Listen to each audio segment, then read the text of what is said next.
Sebelum mulai, yuk klik tombol like dan subscribe, agar cerita terbaru dapat kamu dapatkan setiap hari, dan menjadikan harimu selalu positif dan bahagia. Ayo kita mulai ceritanya.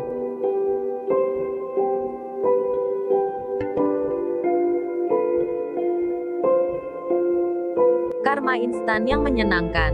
Cerita oleh Diana, Arizona, Amerika Serikat. Ketika pertama kali menonton The Secret, hal itu terdengar sangat benar sampai-sampai rasanya aku sudah mengetahuinya, tapi belum memahaminya secara menyeluruh. Aku terus mengalami hal-hal hebat semata dengan mensyukuri segala sesuatu, membayangkan apa yang kuinginkan, dan menjadi pengamat yang cermat.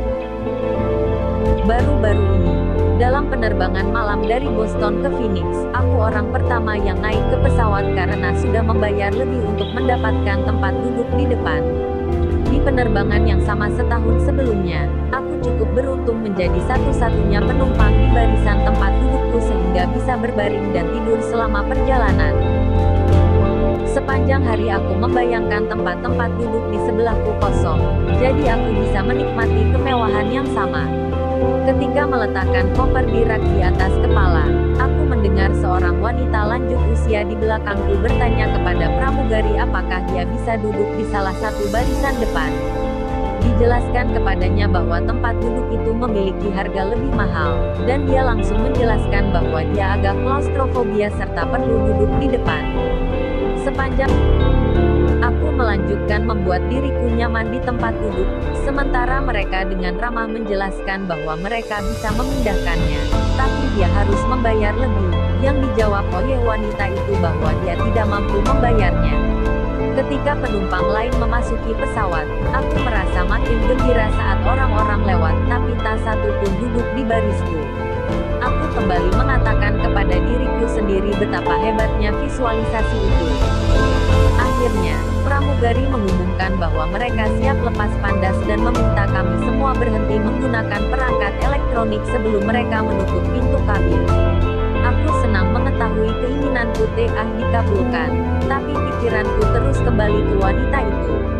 Aku memikirkan betapa tidak nyamannya bagi dia, duduk di belakang dan merasa terperangkap.